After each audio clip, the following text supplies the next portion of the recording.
KGB was even curious about this gentleman. It may look innocent. Maharishi Mahesh Yogi, a great spiritual leader, or maybe a great charlatan and crook, depending on from which side you're looking at him. Beatles were trained at his ashram in Hardwar in India how to meditate. Mia Farrow and other useful idiots from Hollywood visited his school, and they returned back to United States absolutely zonked out of their minds with marijuana, hashish, and crazy ideas of meditation. Sit like this, you have to check in for Kundalini Yoga with the Om Namo Gurudev Namo, Om Namo Gurudev Namo, Om Namo Gurudev Namo. Then the mantra for this position is 33 minutes like this, and it's Ramada Sa Sa Se So. To meditate, in other words, to isolate oneself from the current social and political issues of your own country, to get into your own bubble, to forget about troubles of the world. Obviously, KGB was very fascinated with such a beautiful school, such a brainwashing center for stupid Americans. To meditate successfully, the idea that you're doing a meditation can be quite an obstacle.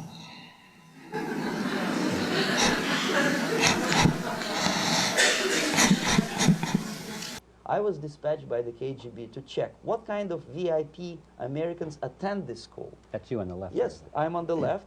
I was trying to get enrolled in that school. Unfortunately, the Maharishi Mahesh Yogi asked too much. He wanted $500 American for enrollment. But my function was not actually to get enrolled in the school. My function was to discover what kind of people from United States attend this school.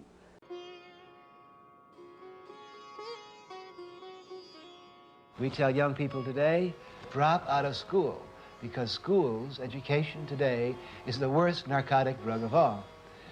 Don't politic, don't vote. These are old men's games, impotent and senile old men that want to put you onto their old chess games of war and power. Drop out. Tune in with natural things. Take off your shoes. Get back in tune with God's harmony. Surround yourself with beauty and sacred objects. You can't get caught in the conforming, rote lockstep, which we call American society. And we discovered that, yes, there are some influential members of family,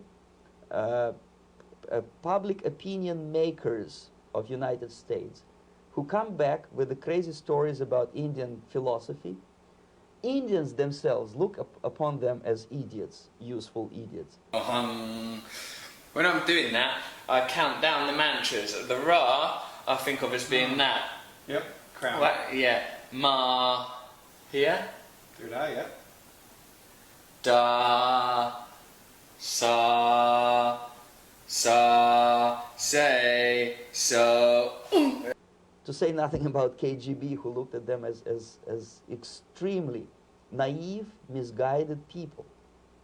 Obviously, a VIP, say a wife of a congressman or a prominent Hollywood personality, after being trained in that school, is much more instrumental in the hands of manipulators of public opinion and KGB than a normal person who understands, who looks through this type of fake religious training. An arrangement, so to speak, was made prior to the physical life of the channel within what you would call the oversoul of the channel, of which I am also a part.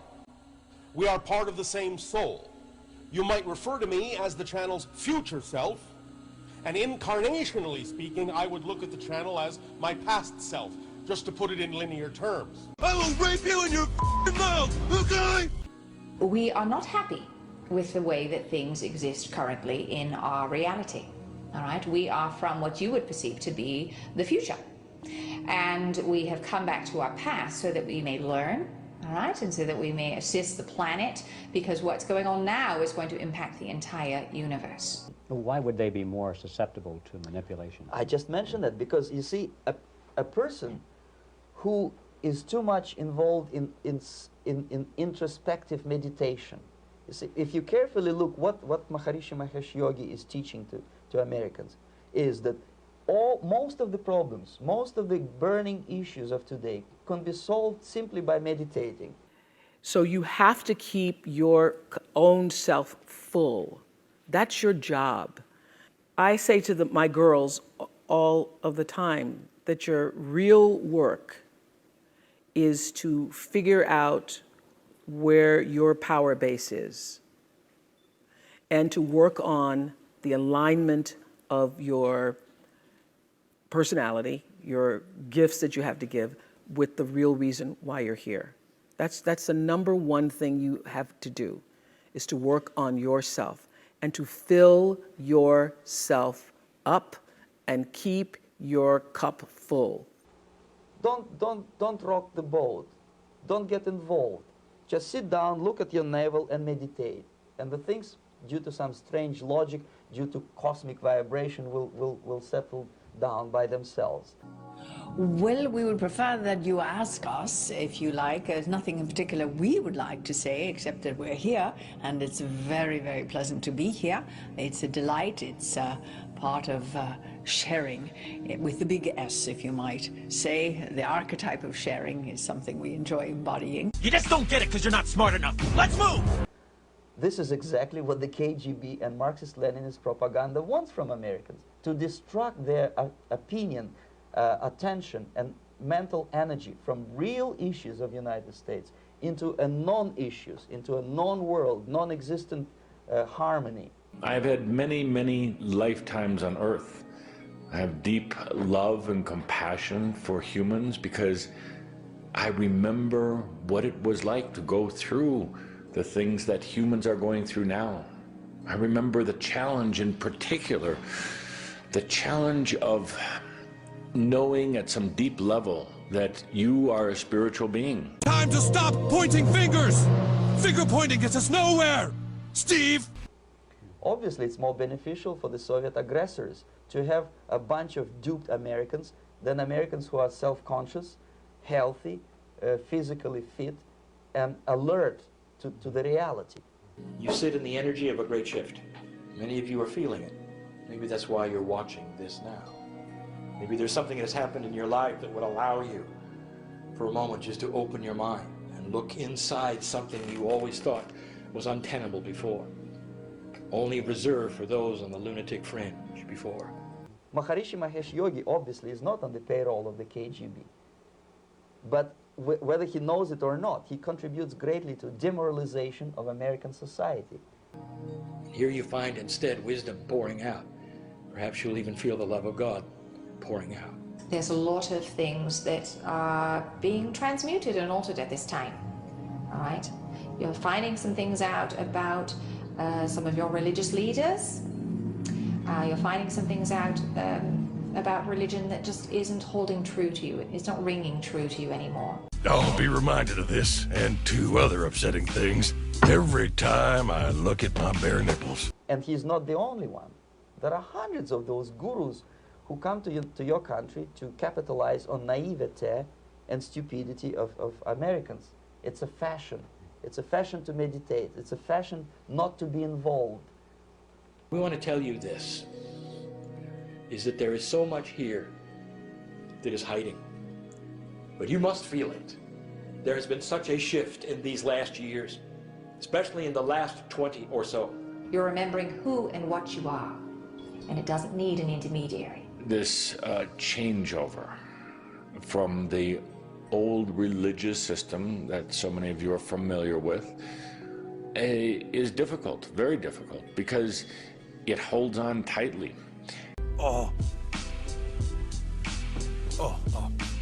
Yeah. So obviously, you can see that if KGB were that curious, if they paid my trip to Hardwar, if they assigned me to that strange job, obviously they were very much fascinated. They were convinced that that type of brainwashing is very efficient and instrumental in demoralization of the United States. You can feel the victory in here. You know, there's a lot of things during the week that try to pull us down. And I was thinking, you know, almost every day, if you allow it, something can steal your joy. traffic, or somebody can bother you, you got an ache or a pain, but we just got to make up our mind that we're going to, this is another day the Lord has made, and we are choosing to live this week in faith, in expectancy. I say we have to draw that line in the sand and say, I'm not going to let another person steal my joy this week or this year. I'm not going to let the traffic or the way somebody treated me or, the news media talk me into having a down, depressed attitude. No, we're going to live this year as in faith, believing for a supernatural year. A year of God's favor in a greater way. I found this. The more I thank God for what He's already done, the more God will take care of what's wrong in my life. And so you may have some difficulties today. We all have challenges. I mean, life is full of, obstacles here and there. But, the key is don't focus on your obstacles. Focus on your God. Like we were just singing, we serve a great God. I mean, He can do anything. He can turn any situation around. And know this today, God's got each one of us in the palm of His hand. Satan!